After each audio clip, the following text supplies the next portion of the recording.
How's it going, YouTube? This is Wake Run Collapse, and I did a Q&A video a couple of weeks ago, and I'm finally getting around to the questions that you guys are so kind to have left. So we're going to tackle those today. Sorry about the no video. This is going to be audio only, so feel free to tab out if you want to listen to some of the questions that were posed to me and my responses. I wanted to be able to film myself answering these questions, but I couldn't read it off of the computer screen and have it be well lit enough for you to actually see me. So my plan was to print it on my printer, which I haven't used in months, and the ink cartridge is all dried up, so I actually can't print anything on it at all. So we're just going to do it this way. There was a giveaway associated with it, and the username Comlight is the winner of the giveaway. If you are Comlight, I left a comment on your comment asking you to PM me through YouTube so I could get a cool card or two out to you. But thanks to everybody who participated. So let's just tackle the questions now. Reading this off my computer screen, so it should be fairly streamlined. First question is, what's your name? My name is Dave. You can call me Dave if you really want to, but it's going to be very confusing for people. So it's best if people just refer to me as Wake or Wake Run Collapse or something like that. But I don't care if people know what my real first name is. That's okay. It's on the PayPal account when people send me money. So, what's your favorite gen? Favorite generation? I don't mean to put my head in the mouth of a lot of people, but first gen's probably my favorite because that's where I got started. I think there were great designs of Pokémon there. It's not my favorite generation of games. Second gen, Gold and Silver, those are my favorite games. But first gen is probably my favorite overall, although they all have their merits. I do like them all. How did your Premium Champion video get so many views? I don't know. I have no idea. When I made a video, 3 weeks ago? 3.5 weeks ago, I talked about how it had 150,000 views now. It's like noticeably over 200,000 views. I don't know what's going on, but I'm happy about it, because the ad revenue is great. I tried to actually catch lightning in a bottle by getting the same thing to happen with my Ultimate Shiny Hunt video, and that's at like 5,000 views, so it doesn't always happen. Do you love me? Absolutely. I hope you love me back, because otherwise I'm just standing here with my arms out, with no one to hug. That got depressing. Anyways, which X and Y series release do you think is the best to invest in or collect? That is a complicated question. I did not plan these out in advance. I just wrote them down. Well, the easiest one to collect and complete for like a main X and Y series release is definitely X and Y 1. Either X collection or Y collection.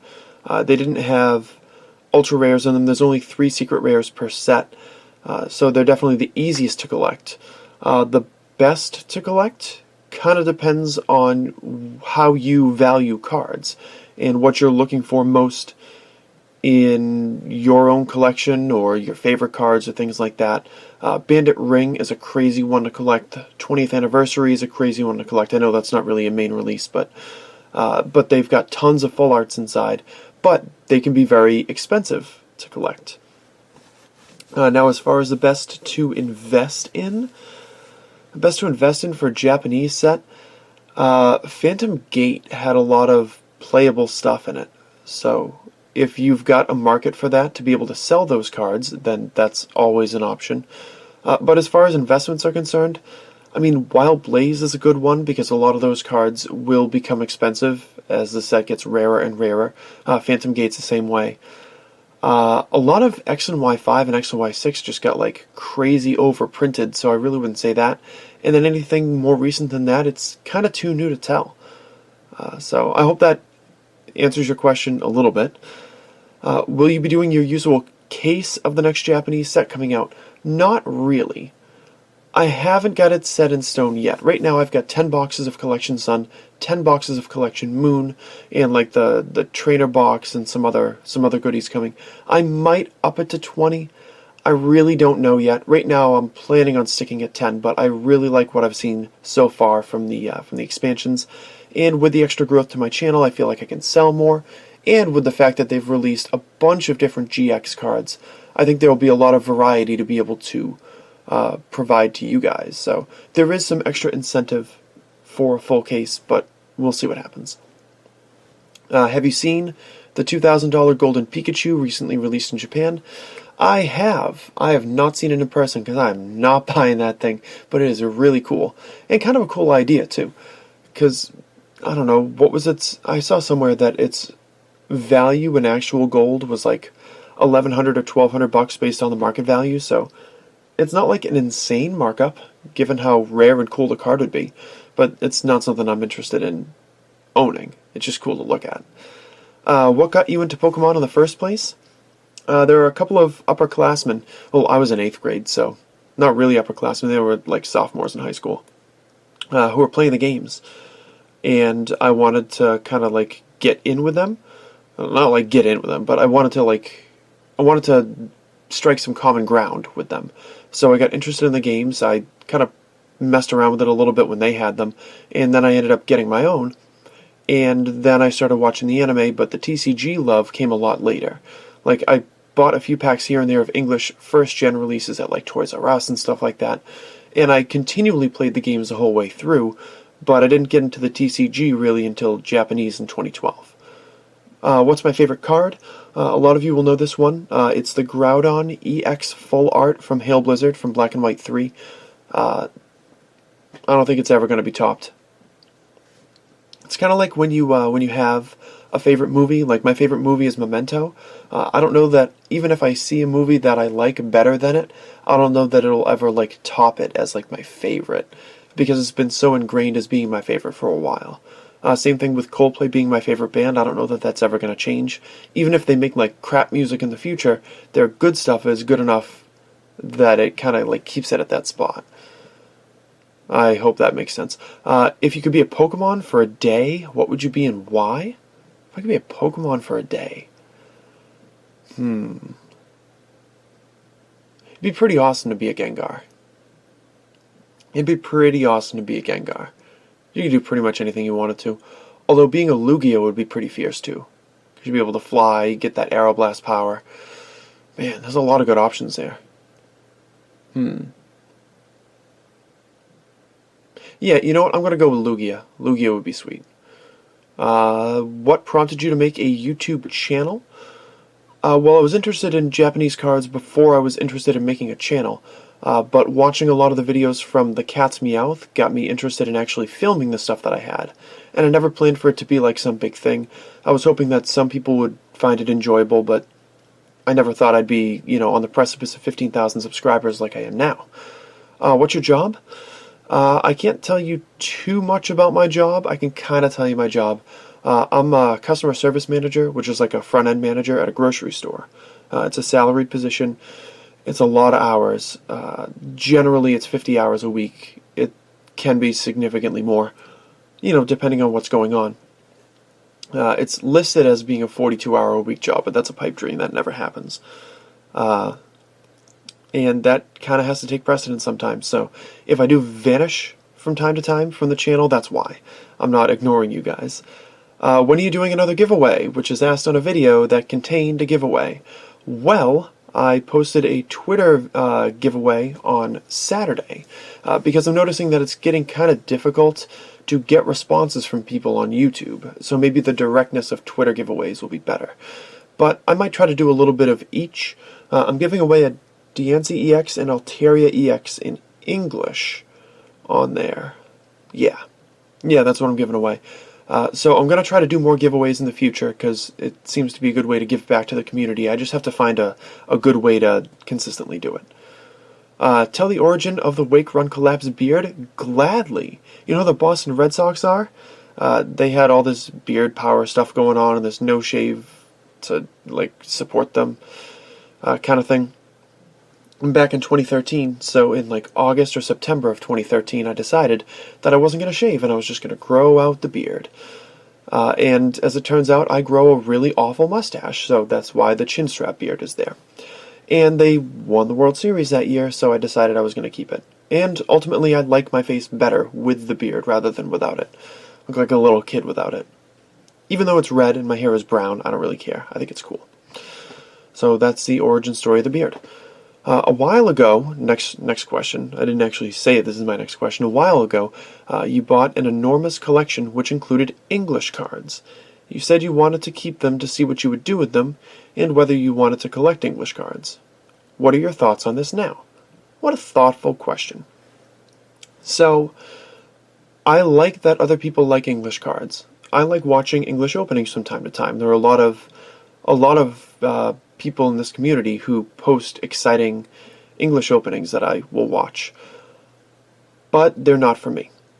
Yeah, it really hasn't changed. It was cool to do a booster box of Fates Collide, but it's not really for me. I like the Japanese card quality, I like the earlier release, I like the pull rates.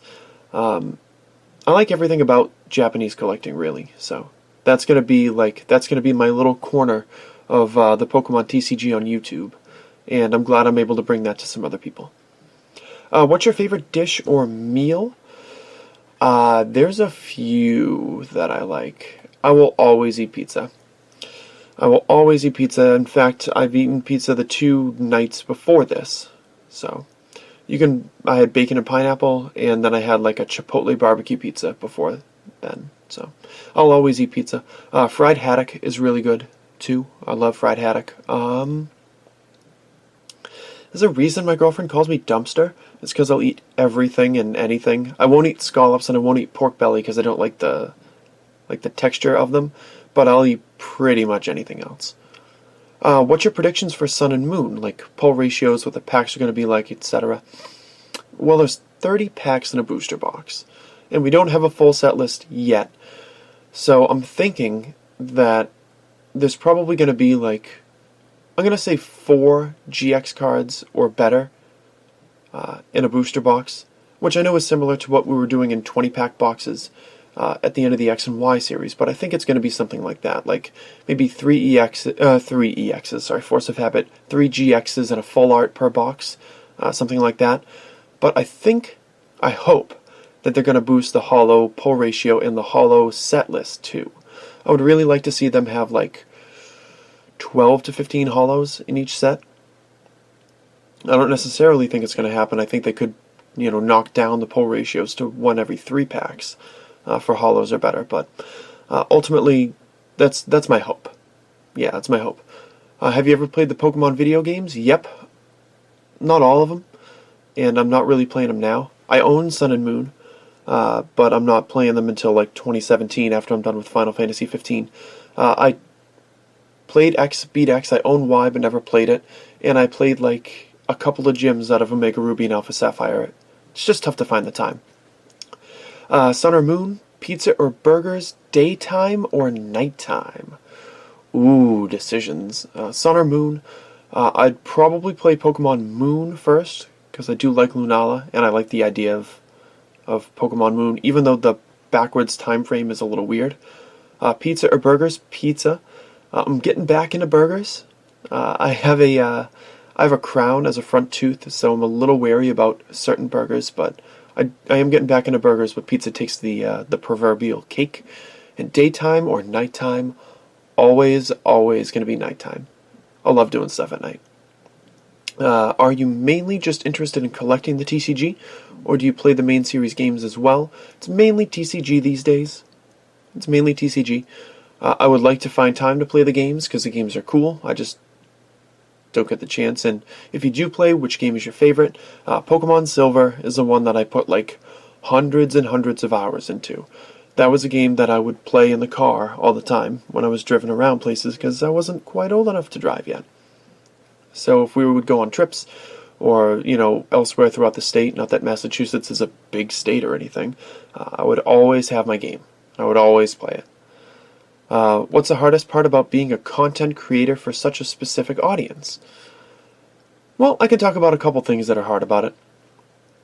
You kind of have to check your success. So, I've posted like over 1,200 videos, I think, at this point, and most people who uploaded this consistently would have a lot more subscribers. But I understand that Japanese is it's a smaller market, and a lot of people don't watch it consistently, and those who do are fine to get their occasional opening from Unlisted Leaf or another big Poketuber on YouTube. So, I understand it, it's kind of, I don't know. It'd be nice to be at 80,000 subscribers right now and get a ton of ad revenue for like all my content, get like 5 to 10,000 views a video. That'd be great. But I also like having a smaller community because I like seeing the same faces in the comment section. And you get fewer people who are just clamoring for attention by posting something crazy in the comments. So I don't know. It's difficult to also get content that's like fresh, because they don't have all these like collection boxes and other stuff that English collectors get. So it's tough to stay fresh and stay uploading all the time, but I do what I can. Have you tried playing Clash Royale or Clash Royale? I do not know that game. I'm guessing it's a mobile game of some kind. Maybe it's not big on that kind of knowledge. But no, I've not tried playing it, but I bet it's awesome because you seem to be a fan of it, so. Are you still going to make the booster pack frenzy and stacks of packs in the future? I hope so. The booster pack frenzy has gone back a while, and same with stacks of packs. And even Booster Box Wednesday has gone for a while. But I don't think I'm going to be able to really tackle it until after Sun and Moon come out in the TCG, which is really soon, December 9th. So it might be something I try to take down maybe around the turn of 2017 and get back into like a consistent flow of it. If you could choose one place and time to live that isn't our time and place, where and when would you go and why? Huh. That's pretty cool. I'm not a big history buff, so I wouldn't want to go like super far back, as interesting as it would be to live without like electricity and other stuff like that. It's a good question. I'm going to think about this for a minute. We're all going to sit in silence while I think about it. I was born in '85, so I lived through a decent amount of stuff. I don't know, the 60s would be pretty interesting. Not necessarily, like, good in all respects, but really interesting. And I think I'd learn a lot about growing up in the 60s with a lot of, like, the post-war settling of society and, like, the civil rights movement and a lot of other, like, interesting stuff going on. Kennedy was around then. Kennedy was assassinated, I think, in '63. I think it'd be an interesting time to live. And it's something that my parents experienced, but they were young. And if I experienced it maybe when I was older, I wonder how much I'd learn from something like that. As far as a place is concerned, I kind of want to travel around and get it from a bunch of different perspectives. Like maybe starting in California, because I've never been to California. But maybe like kind of traveling around and understanding what was going on would be interesting. Kind of get a lot of different perspectives. Have you completed every set? No, I'm 5 cards short of completing every set. But hey, there's like over 7,000 cards, so being 5 cards short is pretty solid. Will you show your entire collection, meaning all your stored extras, empty booster boxes, binders, etc.? I would love to do this video at some point. I just got to figure out how. Because showing off all my boxes, I would have to, like all the booster boxes that I've opened, I would have to stack them. And I'd have to stack them in cases in the boxes that I store them in. So it'd pretty much just be this ridiculous mountain. I would like to make like a sale video, not like a sale video, but show all my sale binders together. That'd be cool. And I have done my whole collection too. But showing my stored extras is kind of a mess. I really need to work harder on getting that sorted out. And I am working on that, because I'm working on some bulk buys for people to kind of clear up some space.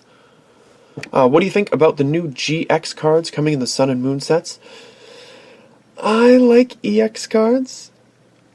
I'm reserving judgment on GX cards for when we see what the secret rares are like. I like them on their own, but I'm hopeful that the secret cards in the set, like secret rares, super rares, whatever you want to call them, are distinguishable enough from GX cards to make them special.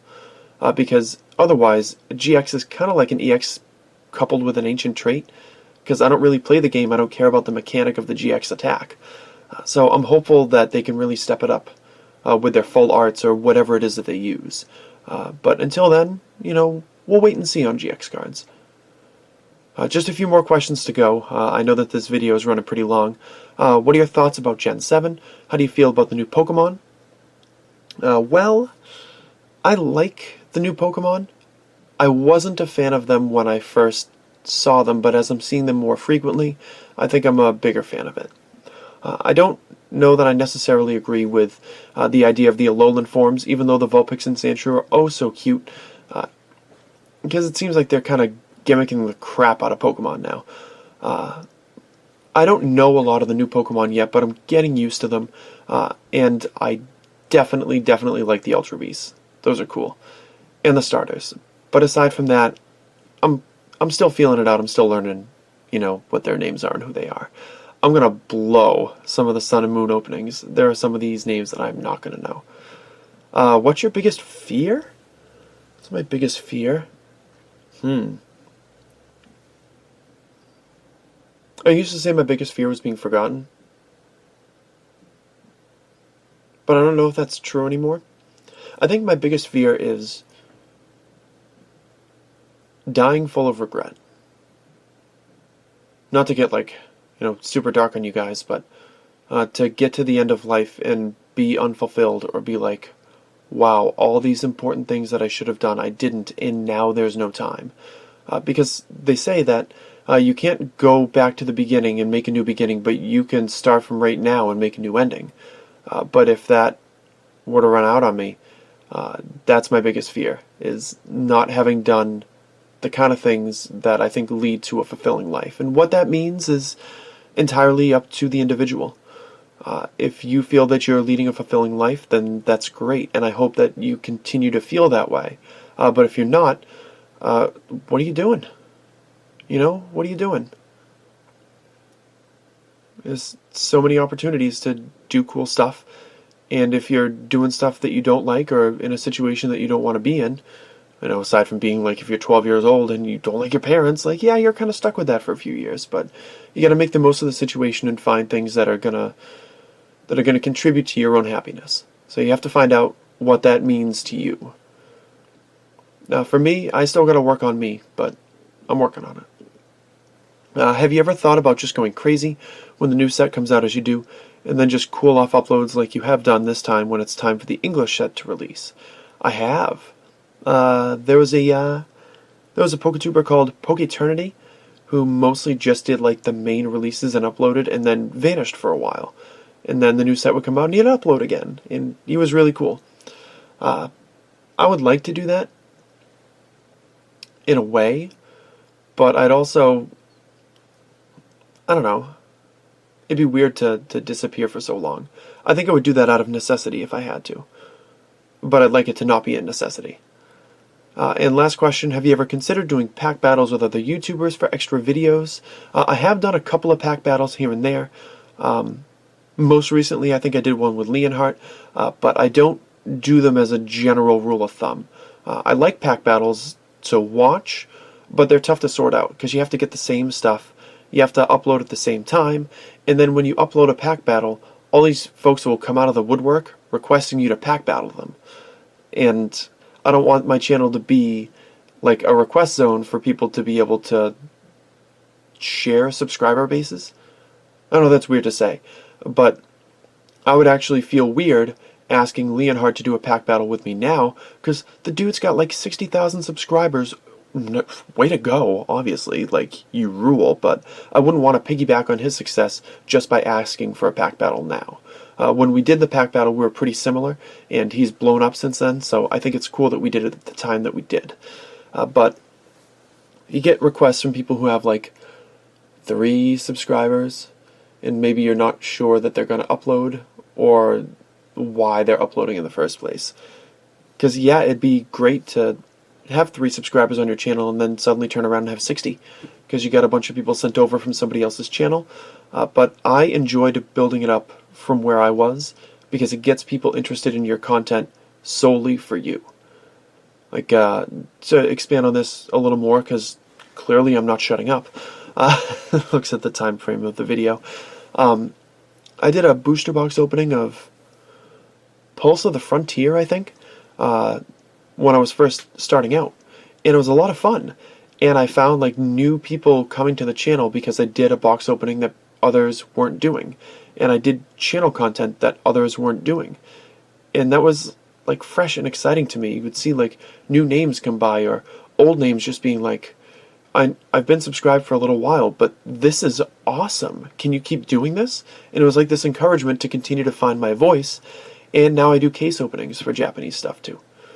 For a much larger audience than probably the 80 people who are watching me then. So, I hope that's helpful to you guys with your answers. Thanks very much for listening. Can't imagine anyone was watching this. There's no video. Leave a like if you enjoyed the video. And I'll be back, I believe... What is this? I'll be back in a couple of days with another video. Yeah. I'm not sure of the upload schedule, but I'll be back in a couple of days with another video.